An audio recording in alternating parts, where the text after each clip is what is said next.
পাওয়া যায় যে মা সত্যি এখানে আছেন। তেমনই একটা আমি আপনাকে রিসেন্ট একটা ঘটনা বলি। মায়ের কালী পুজোর 9 দিনের মাথায় মায়ের ঘট বিসর্জন হয়।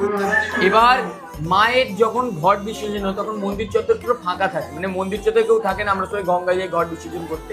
এবার মন্দির 8:30 নাগাদ বন্ধ হয়, 8টা নাগাদ আমরা সেদিন বন্ধ করেছি। এবার তখনই বন্ধ করার কিছুক্ষণ পরেই দুজন স্বামী স্ত্রী আসে মায়ের মন্দির খুঁজতে খুঁজতে। এবার খুঁজতে খুঁজতে ঠিক মায়ের মন্দিরের নিচ দিয়ে ওরা পাশ করে।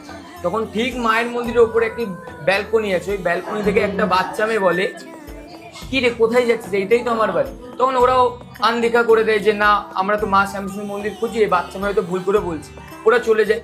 পরের দিন ওরা যখন ঘুরে ফিরে আবার যখন খুঁজতে খুঁজতে আসে, তখন দেখে ঠিক যেই ব্যালকনি নিচ দিয়ে বলেছিল সেই ব্যালকনির নিচেই মায়ের মন্দির। তো ও ভাবে নর্মালি, যখন আমাদেরকে বলে আমাদের গায়ে কাটা দিচ্ছে, আমাদের মন্দিরে কোনো বাচ্চা মেয়ে থাকেই না। তাই মা নিজের ভক্ত যেহেতু মানে ভুলে যাচ্ছে, পরেশান হচ্ছিল, তাই মা নিজেই স্বয়ং এসে ওকে বুঝিয়ে দেন যে এটাই আমার বাড়ি। তাই মা সত্যি জীবন্ত। মাকে যদি কোনো ভক্ত নিজের মন প্রাণ দিয়ে কিছু বলতে পারে, মা তার মনের বাসনা পূর্ণ করে।